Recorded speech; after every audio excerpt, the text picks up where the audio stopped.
Greetings, my name is JC, And I'm Ian. and this is the Gamer's Gaiden. In this episode, we're going to be talking about animal companions in video games. Yeah. So as you can tell, we're not diving into the what have you been playing this week because the answer is I've been playing nothing this week.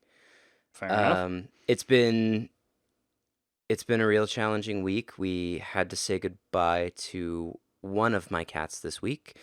For those that know me, I have two. I had two, and now I only have one. So we said goodbye to Steve, and I talked to JC, and I kind of said, hey, sort of like in in honor of Steve, maybe we could talk about animal companions in games for our next episode. And JC was like, yeah, absolutely, because I mean, Everybody's got those furry friends that we love and have loved in the past, yeah, and I thought it was a really good topic to do this week. And yeah, so let's get into it. yeah. I mean, they're kind of a really important part of gaming. Mm-hmm. I mean, they show up in all different genres, Mm-hmm. in various different forms and various different, I guess, applications. Mm-hmm. And yeah, they're even though they tend to have no dialogue. I mean, sometimes yes, Sometimes they do. but a lot of times they don't. And really, it's you still get these attachments and these bonds with these wonderful creatures, right? Right. Yeah, sometimes they're just like the guide trope. Mm-hmm. Other times they're just a vehicle, Yeah. essentially. Like Yeah, sometimes it's the only way that you would get an animal companion is via like a mount or some sort of vehicle, whether it yeah, be a but I mean, chocobo or epona. Opponent's perfect, right? I Hmm. mean, it's not something you think of. You don't think of it in terms as like this is just how I'm getting from point A to point B. Right. It's your horse. Hmm. You really gain that attachment to it through all of those hours of spending time with it. Hmm. And Yeah, it's a even pretty like, big moment in the game too, where it's pretty awe-inspiring. Where like you're rolling to location, and all of a sudden it's like a new method of travel, and yeah, it's pretty big moment.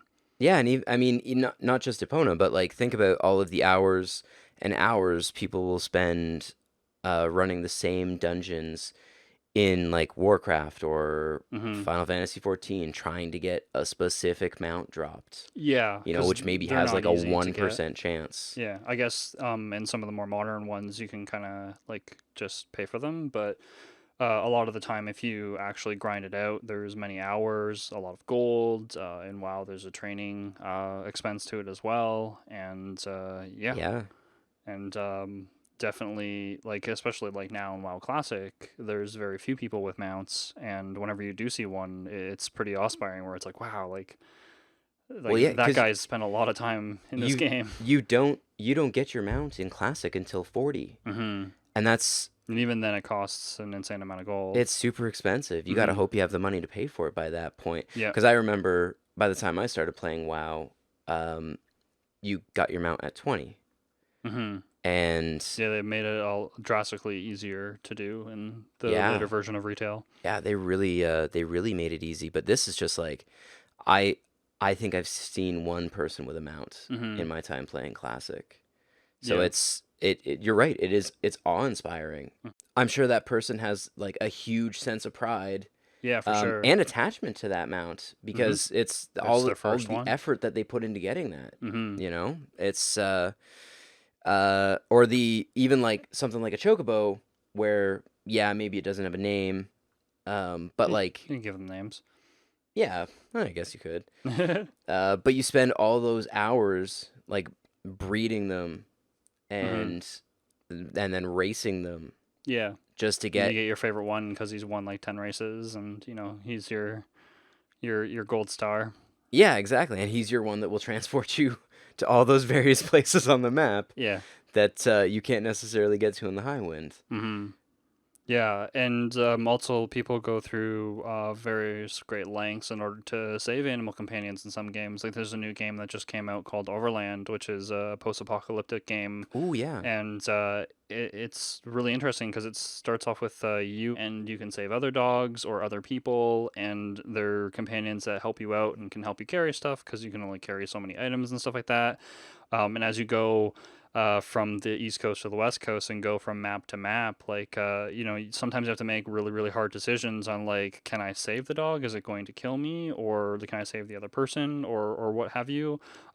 And like the dog saved me 2 maps ago. Like I have to save it. Like, Yeah, like it it risked its life. yeah, I know. Like why This is wouldn't the I do least the I can do same? to pay it It's just back. pixels, but they're still pixels. Right? Yeah. So there various many different ways that animal companions are in video games. But let's go into the use of animal companions in games. We've talked a little bit about different mounts and things like that. But sometimes they're part of your party and group. And I think that's whenever you imprint on them the most, whenever they're not really a Well, background character. because they're actually like they're there, they're fighting with you, Mm-hmm. they're suffering through the same hardships. Yeah. I mean, I mentioned it earlier, like you don't have the dialogue options. Mm-hmm. You're not gonna They have. have meow or woof, but I mean, some of them do have dialogue, yeah, but or at least it's actionable. It's actions rather than dialogue. Kind of like Dragon Age Origins is a good example of this because you have a companion in your party, which is a dog, and it's basically a warrior. yeah, And there is a side story for the dog, and it's basically just actions that it takes. And some characters like the dog, and some characters don't. Like Alistair really likes the dog, but Morgan doesn't, and it's probably more of a cat person, probably. Um, and or lizard maybe because she or comes also from, lizard. yeah. That's right. And yeah, so you grow a bond with the dog, having it in your party or just there at the camp, whether you're using it or not. And there's a little bit of a story there, and it's But created through actions that the dog it also does. kind of like adjusts the way you view some of the NPCs too, or Mm-hmm. the other NPCs, I should say, because someone who's like, "Oh, this dog's stupid," Mm-hmm. you're like, "No, the dog's great." Yeah. I mean, even if you don't have him fighting with you all the time necessarily, Mm-hmm. he's still this guy's he's cute. Yeah. He's not hurting anybody. And it's interesting because these types of companions, where they are NPCs, they're more or less of a blank slate. So, based off of their actions and um, what you've kind of imprinted on them and how you've used them, is sort of how you develop your relationship with this character, which is an interesting way to have the animal companion. As a companion or NPC in the game, because it basically makes the output of how it's perceived very variable to many different types of people. Because like I might have a very different imprint on the character than you, and they're kind of in effect semi similar to a simple NPC in that respect. Yeah, yeah. I mean, but the nice thing is like they tend to have fairly common backgrounds. Mm-hmm. It's like it's either it was held somewhere. Mm-hmm. It's a Or it was a stray of some gift. kind, or Yeah. it's a gift, or maybe you selected it from like a breeder or something, Mm-hmm. right? It's something that comes to you with almost no background. Yeah. I mean, some of them do have a little bit of background, like the animals in Far Cry 5. Mm-hmm. They actually have like a little bit of a backstory to them. Cheeseburger the bear is my favorite because he was the cheeseburger eating bear. Um, but yeah, like they, it's generally the actions that you do. Like you write their story for them Yeah. as they go with you. Mm-hmm. It's And the dog and horse in Metal Gear 5 are good examples of that as well because they're controlled. Well, the dog is controlled by pings, right? Yep. And so you can tell it to do certain things or go into different locations, and it kind of controls itself. But it is sort of a party member. And it's a rescue dog, and it Yeah, gets an eye you patch just like you. And and ages mysteriously just like you. yep, yep. And yeah, so it's not as controllable as the dog in Dragon Age, but it You is. still like you still get to kid out D Dog. Hmm. You know, you determine his like what he's carrying, what he's wearing. Same with D Horse as well. Yeah, You get to, great names. well, yeah. I mean, they're the Diamond Dogs. Yeah. It's D everything. Hmm.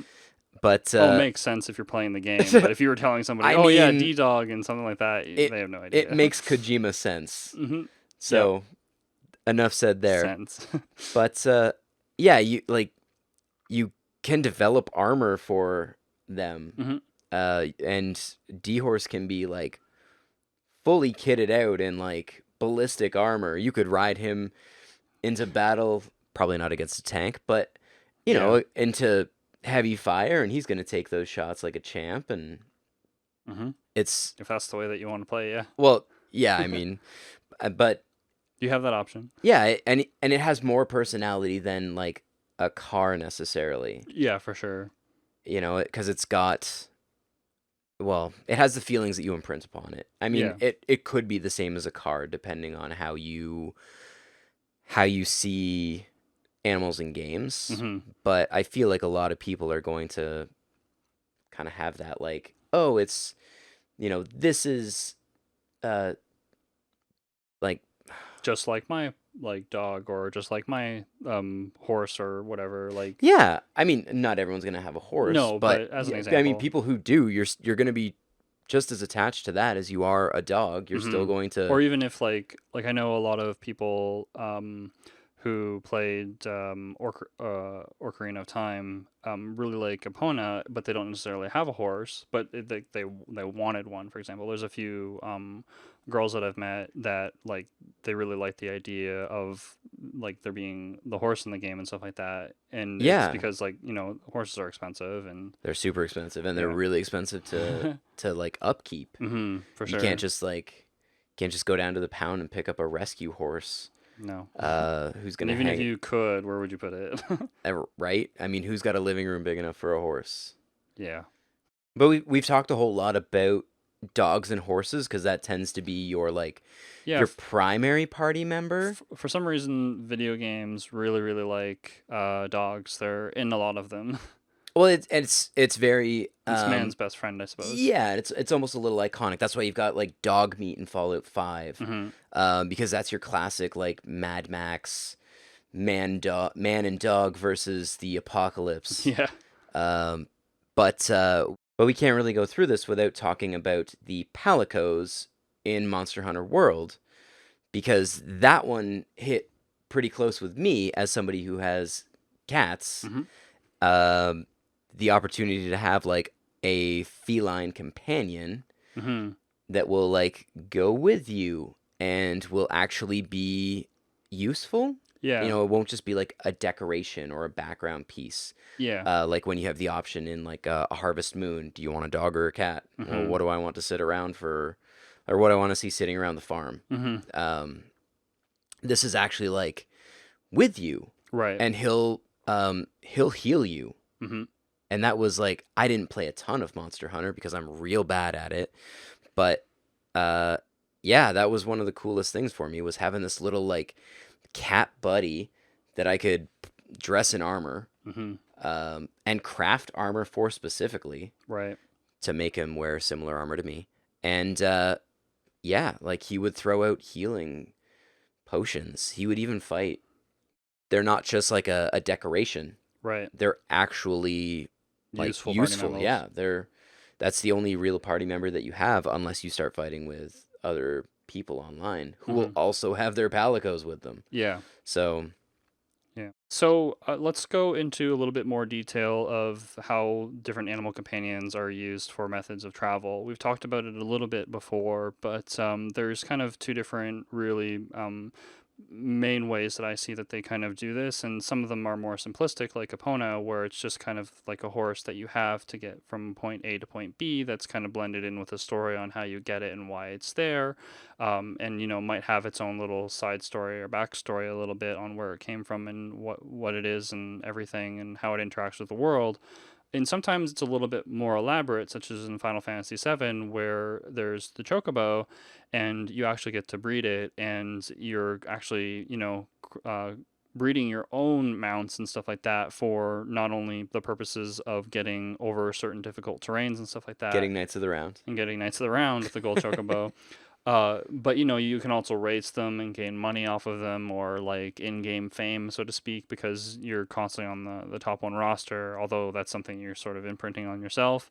And yeah, so there in a lot of other things in between are very similar methods. Um, but there's also Yoshi, for example, which is kind of an animal companion, and he's a method of travel. He kind of walks a little bit faster than what Mario does. He'll take a hit for you. Yeah, he'll take a hit for you.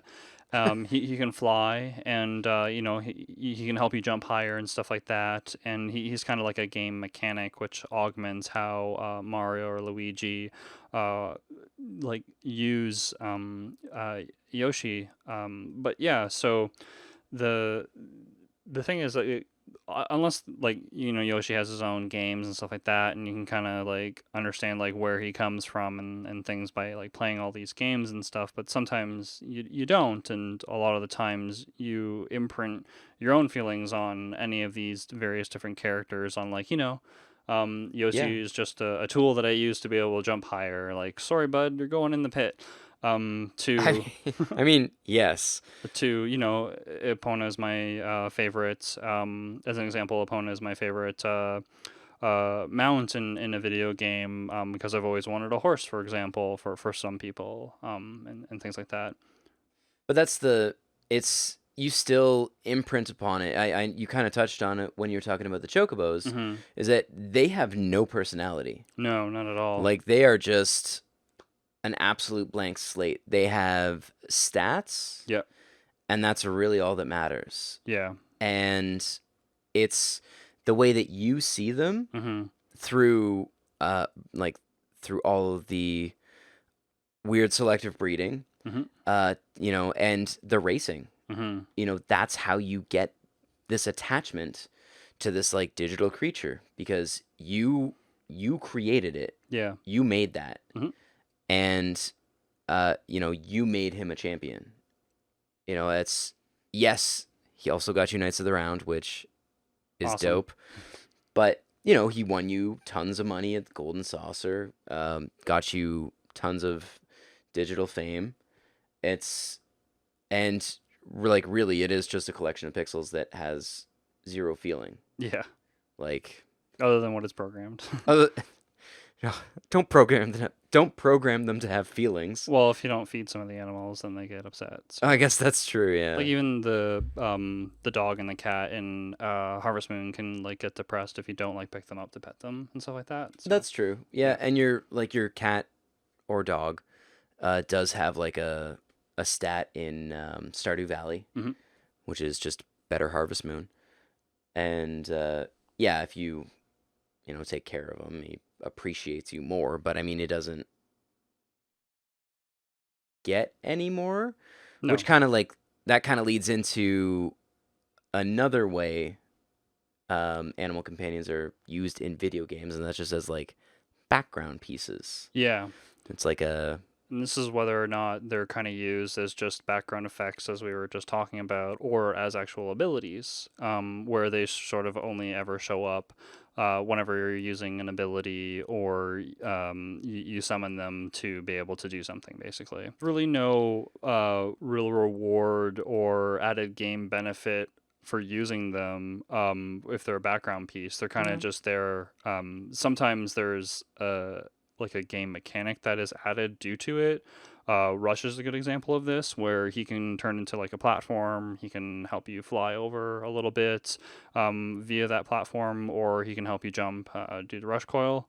But like other than that, and like the cinematics that he is in, it's Rush. Rush is awesome. He's a Yeah, great he's dog, like probably one of my favorite dogs in video games. But he is just an ability yeah, that he just makes you jump higher yeah, or it could have been rocket boots or Yeah. that help you jump up or levitate over like Iron Man or something, right? But it's neat how they add in the extra character like that because Mega Man needed a dog. Yeah, and again, it's you imprinting on that. It's Hmm. your like, yeah, like if I didn't have Rush, I wouldn't reach this like high point. Yeah, I wouldn't have gotten that extra E tank. Yeah. Or like I want to say Senu in Assassin's Creed Origins, Right.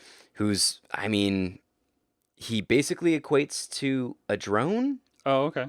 because you can send him up, you can kind of view the surrounding area, you can mark some targets, that kind of stuff. Right. But Do you actually control the eagle whenever it's moving you around? do control the eagle when it's That's moving pretty around. So cool. it is kind of neat. And again, like it gives you this like sweet aerial view of Hmm. some various places in Egypt, which Right. also a bonus. But really, he's just a mechanic. Yeah. Like he's in some cutscenes and stuff, and then the characters interact with him, but he doesn't like. He's not there with you the whole time. He's not just hanging out like Right. hidden blading enemies. You just call them whenever you need them. You're just like, what am I looking at? Somehow, how Six somehow dudes and somehow show me where all the dudes on the map are. yeah, because that sounds suspicious. Yeah, it's just an eagle flying around. He's Yeah. the old world drone Hmm. with no TV. I wonder how he communicates back. Telepathically? Maybe Science? we'll go with science. We'll go with science. Magic science. Magic science.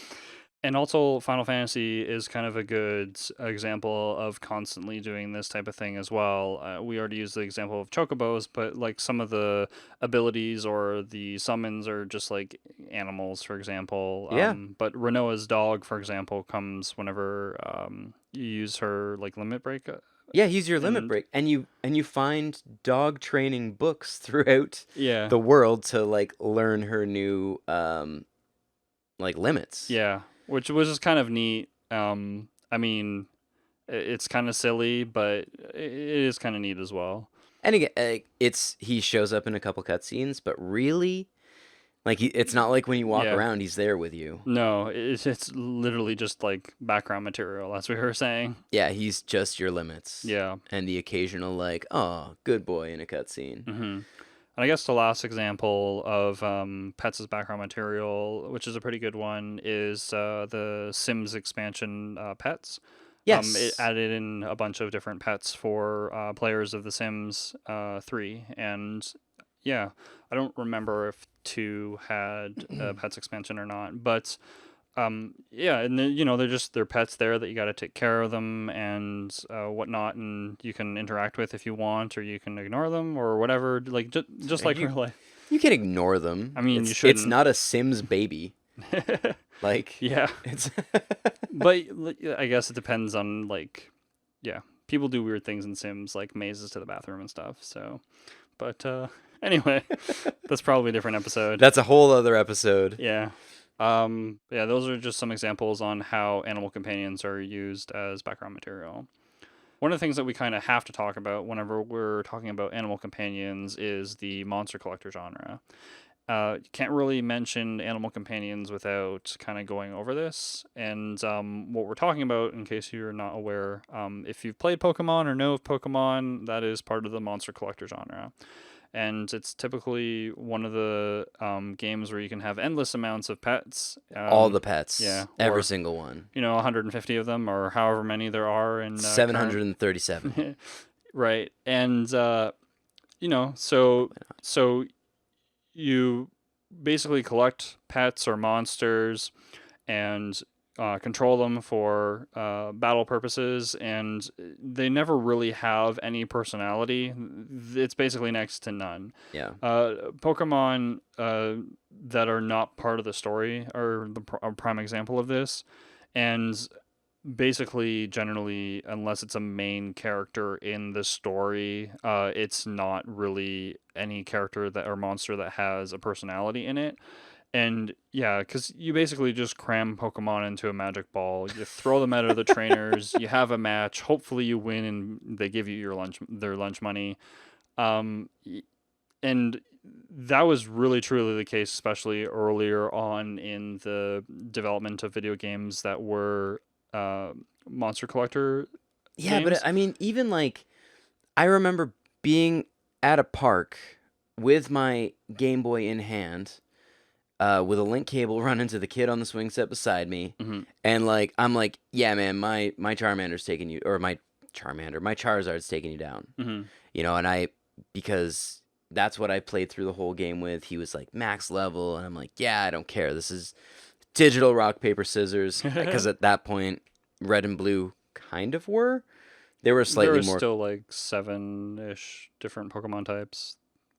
I mean, yeah, okay. There's a couple more rocks and a few more papers and like an extra scissors. It is more complicated than people give credit for, but But I mean, Gen 1 was still pretty simple comparatively. But I most types I'm still like, exist. I don't care what you're throwing out. My Charizard's taking you down. And then he threw in a Butterfree and then used Hyper Beam and just took out your Charizard. Look, let's not talk about it. And yeah, I was Butterfree's the sad. I best. was sad about it. Yeah. But you still put you imprint upon these things Hmm. that have no emotion. Yeah. They But don't get excited. But personality was added to some of these Pokemon and characters later on, especially after the TV show aired Yeah. and more games were created, giving them personality, especially Pikachu and Eevee being like two of the more popular Pokemon. Well, yeah, in the Let's Go series, like they're all personality. Yeah, and Meowth, part of Team Rocket, is a big animal companion as well, especially in Pokemon Yellow and the Let's Go games as well. They're prime examples of, in a game where most of the animal companions don't have a personality, there are a few of them that actually do. Yeah. But other than these games, it's like you keep on saying, what you've imprinted on your Pokemon roster of, Butterfree being the best Pokemon. Listen, my Charizard is just gonna wreck everything. Um, But I don't have my save file anymore, so we can't prove this.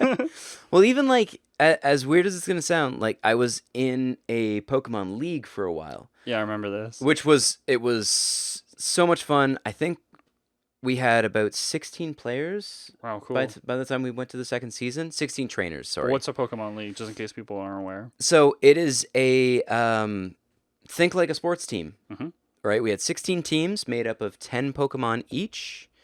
Um, if you look on, I can't even remember any of the websites now, but there are websites that will tier Pokemon. Right. So at the beginning of each season, the Pokemon would be tiered based on their current rankings. Okay. So you would get so many, and then you'd get to pick like maybe two of like the megas, or a couple of the overused, and then you'd get a couple underused, and that kind of stuff. Hmm. Yeah, so you would have to fill out your roster of 10 Pokemon. It was a draft, so it was very fair. Right.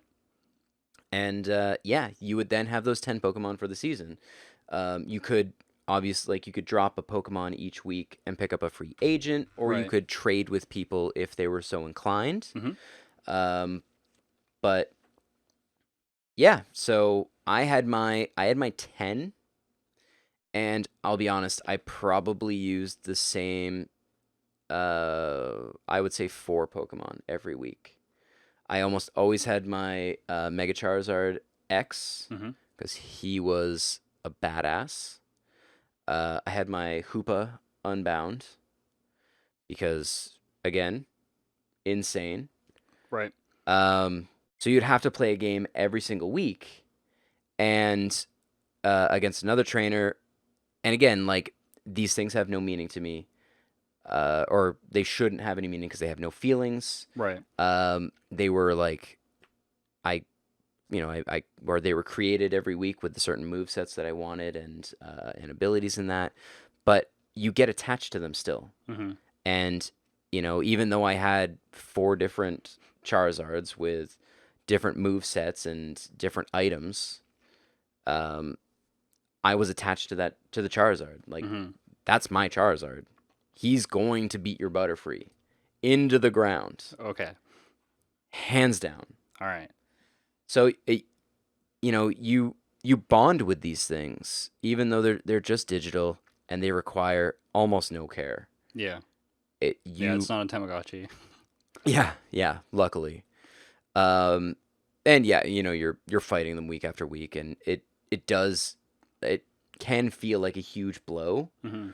when he gets knocked out. Yeah. When you Because see that, should like, you replace that Pokemon, or is he gonna win again next week?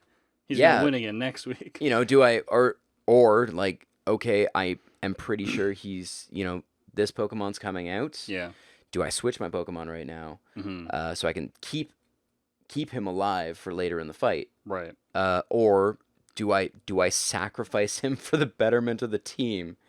It's that, like, tough decision you've got to make, Hmm. because you're like, like, He's won he's me so many really good. battles. Yeah, like he's been the linchpin of my team. Yeah. He's kept me in second place, happily in second place. Um, So, monster collector genre video games is a very popular one. I find a lot of people really like this yeah, genre. So I figured that we would mention a few honorable mentions that we decided to bring up. One of those games being a little bit older, though it has been remade on the Nintendo DS and it's on like Android iOS, is Dragon Quest V. It's one of the earlier popular examples of like monster collector yeah. This games. was like one of the first ones. One of them, yeah. Ni no Kuni is another really great game. There's actually two in the series. If you like Studio Ghibli and you like monster collector games, this is going to be the game for you. It's a game made by Level 5 and the artists of Studio Ghibli working together to make this game. It's a really, really great game. I haven't played it too much myself. I guess I was sidetracked by other games, but yeah, I highly recommend it. I do know a few people who have completed this game, and they're like, You really have to play this game, Jay." Yeah, I've put a good chunk of hours into it, and it is fantastic. Hmm. Also, they just released a remastered version on the PS4, Right. and there's a version on the Switch Hmm. that just came out. But we can't go through a section about monster collecting games without talking about the incredibly underappreciated Monster Rancher. Yeah. This game is an absolute gem. A lot of these games were on the PlayStation and PlayStation 2, correct? Yep. Yeah. I don't think there's been a Monster Rancher game released since PlayStation 2. The late 90s, early 2000s was kind of its reign. Well, I mean, it had its own TV show Yeah. because so much could get on TV at that point. Hmm.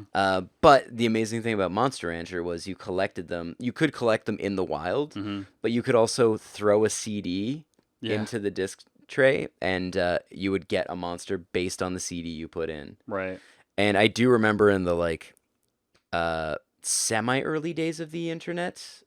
Not the early days of the internet, but, like, I guess, like, the early days of walkthroughs and for games and stuff. Because now you can go online and find whatever you want. You could probably find a playthrough of anything you want. Pretty much, yeah. But, like, I don't know, back in the early 2000s, you couldn't. No, you'd have to go to GameFAQs. Yeah, and you would find a huge list somebody had compiled of what CDs and what DVDs equaled what monsters. Hmm. It was fantastic. It's like, do I have that CD? I really want that specific monster. Well, I got to find that CD. Yeah. It was kind of cool. But also Disgaea too, Yeah. because Disgaea you get to collect some Various monsters. various monsters. Yeah.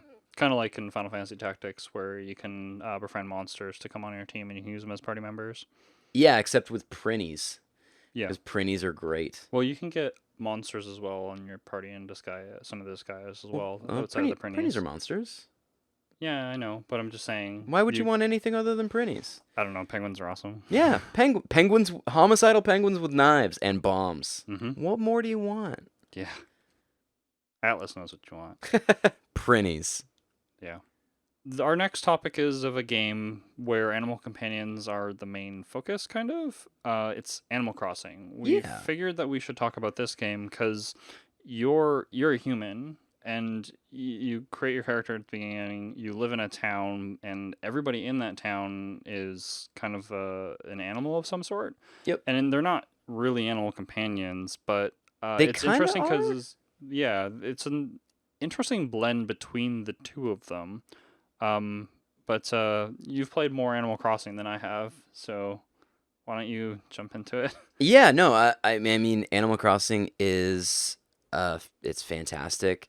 I mean, if that's the kind of thing that you're into, the majority of the Animal Crossing that I played Hmm. would have been the original, which I have played most of the other ones in the series as I've gone, but the original is kind of where I have the bulk of my experience. Hmm. And the kind of joy that you have with all like anyone else playing is playing on the same console as you. Yeah. So, of my friend group at the time, I think I was like one of two people who had a GameCube. So, most of my other friends had a house in my town. Okay, a couple of my friends, because you can only have four people in your town. Okay. But it was neat because everybody would have their own interactions with these animals, and they would interact with them differently. You They would sometimes ask you for advice on things, or like, what do you think about this? And maybe they would show you a letter that they got from another person in the town, and you can be like, well, I think that letter's stupid. And then they might be like, oh no, I don't think so. And or they might be like, yeah, it is kind of dumb. Um, yeah, you could really like, Nurture different relationships with them. yeah. Hmm. And sometimes if you like totally ignored people, Right. they would get super bummed out and just move away. Yeah. Like, yeah, they would be real sad about it. Or you could also be mean to them Right. and they would move away because you were mean. Hmm. Um, yeah, or like if they saw you, they'd be mad about seeing you. They wouldn't want to. I know we made one of the animals really dislike one of our friends. Mm. Because I don't know, we were mean-spirited teenagers. But no, it was neat being able to get these like I guess actual relationships and have actual dialogues and be really angry at Tom Nook. Hmm. Um Yeah, it's interesting because, like I said, it's kind of like a blend between the two worlds of like a game with like highly developed interactions with different NPCs and them being various like fable animal companion characters, yeah. where normally you don't really see that type of um, uh, game design in many games. There's definitely fables out there, which is something totally different. But Yes. I guess this kind of falls into that category. But yeah, we just figured we should mention the game Yeah, because. I mean you see a little bit more of it now, the mix between like a human character in a Hmm. place with a whole bunch of animal characters. Yeah. But at the time it wasn't like all over the place. Right. You know, it this was kind of a really fun experience to go and be in this like town of animals. Like Hmm. everyone's an animal, and their jobs all sort of make sense. Hmm. You know, you had the Mr. Rossetti, the groundhog, that would pop up and scream at you because you turned off your console, and you can't turn off your console because you did something wrong and you didn't save, and he's real mad about it. I'm actually super sad that they got rid of Mr. Rossetti. Oh, I In didn't know they got rid of in him. yeah, they got rid of him in later versions. Well, he's retired in later versions, Oh, okay. but he was one of the more fun like game elements. Right. This like groundhog would pop up and be like, "Why did you turn off your console? You can't turn off your console. Always save. Hmm. That's not how this game works." Right. Even though, yes, 100% that's how that game worked, but they really didn't want you to be abusing that. Right.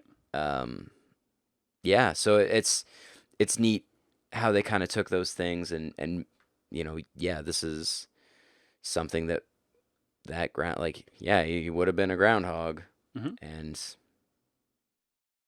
yeah. Anyways, Animal Crossing. So we decided we would finish off the episode by shouting out some of our favorite animal companions in video games. Ian, what are your two? I mean, I mentioned him earlier in the show, Hmm. but Aggro from Shadow of the Colossus. Yeah.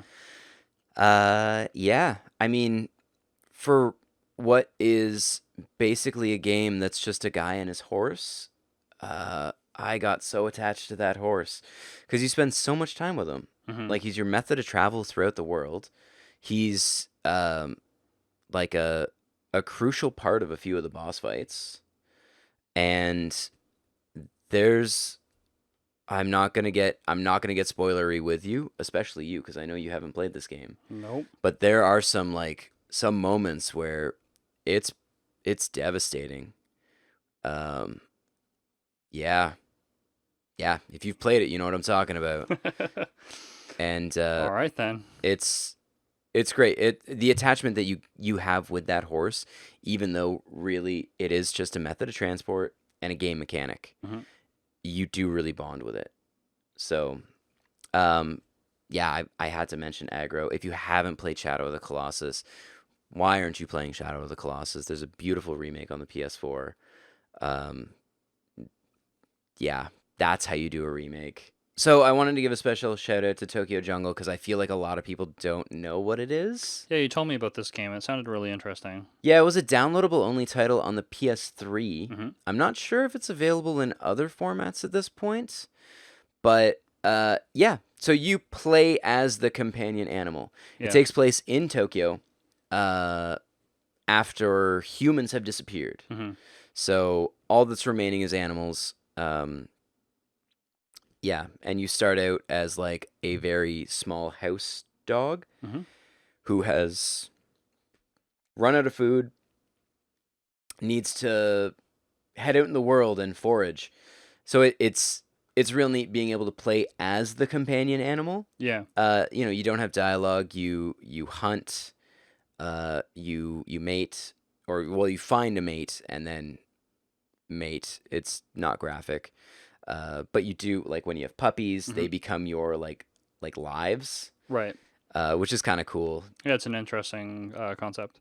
Yeah, and you move through this world like it's really there isn't a story Hmm. other than just trying to survive Right. and like having an attachment grow to this tiny dog that you're like, oh man, I'm throwing you in some real bad situations, but I feel like this is the place you need to go, and it's right past this like den of lions. Hmm. Um, yeah, it's a lot of fun, and you unlock a bunch of different animals as you go, and you get cute little costumes for them if that's something that you're into.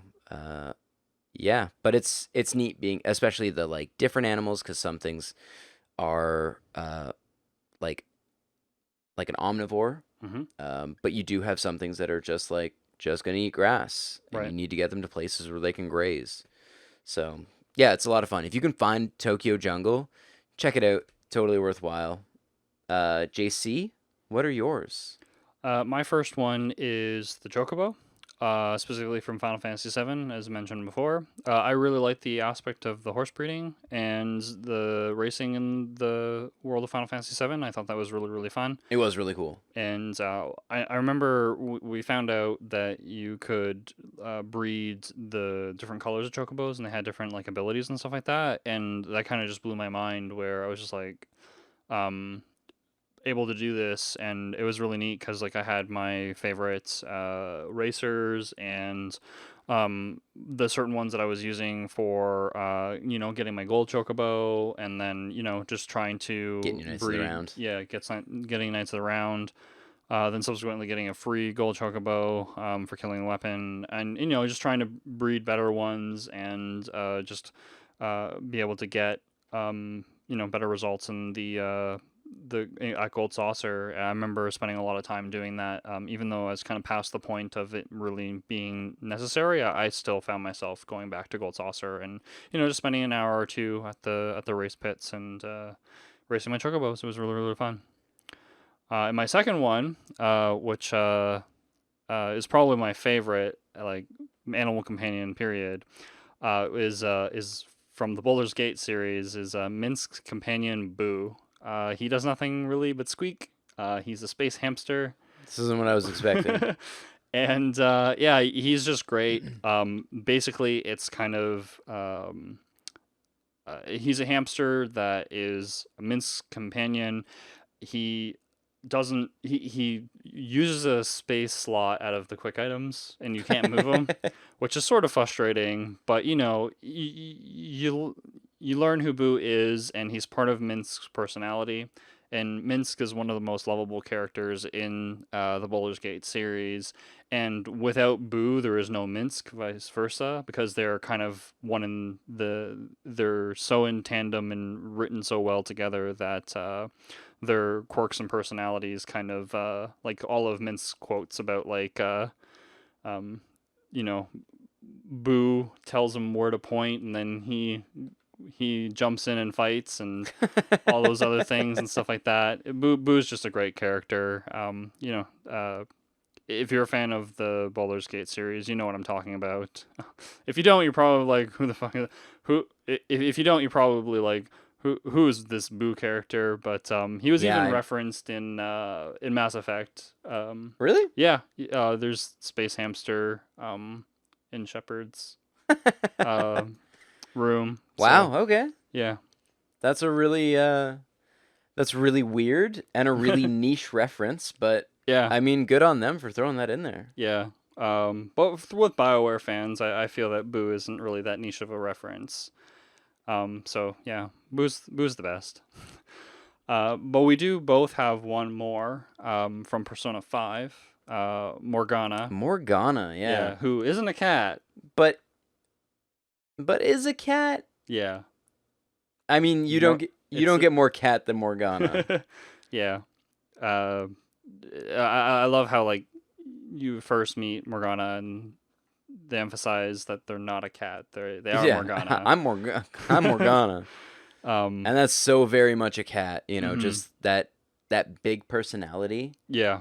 from like such a small thing. Mhm. It's like, yep, yeah, I get it. I'm here, and you need to pay attention to me. Yeah, and it's interesting because they're a fully controllable character within the battles, and you can have them as part of one of your companions. They're also part of the story elements and like the non dream world, so to speak, where each of the characters interacts with Morgana, and Morgana definitely has their own personality, and they're a really really neat character. Yeah, A lot of attitude. it's kind of a real different one because it does like Morgana's got tons of dialogue. Yeah.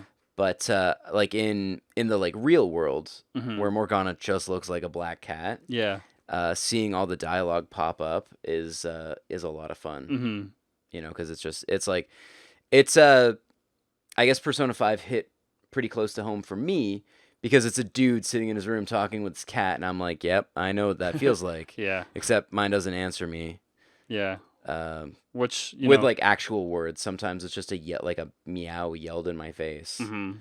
but different types of meows because a lot of cats, some of them just they don't, but some of them they talk differently if they That's want true. certain things.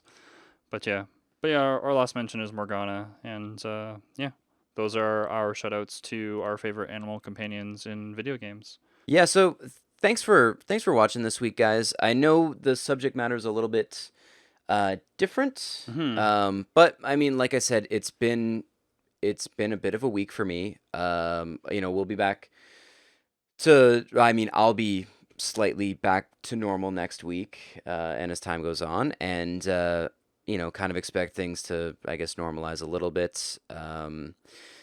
But we appreciate you being there for us. If you enjoyed the video, make sure to like and Sub if you're new. sub if you're new. Follow us on the socials. We have Absolutely. a Twitter page and also a Facebook page that you Yep. can follow us on. Links are in the description. Yeah, and let us know, who your favorite animal companion is. We're interested to know. Yeah, absolutely. So thanks for watching, guys, and we will catch you next time. See you next week. So you're not gonna say Tails? Tails isn't an animal companion. Isn't he? No, he's a character in the game. Is he?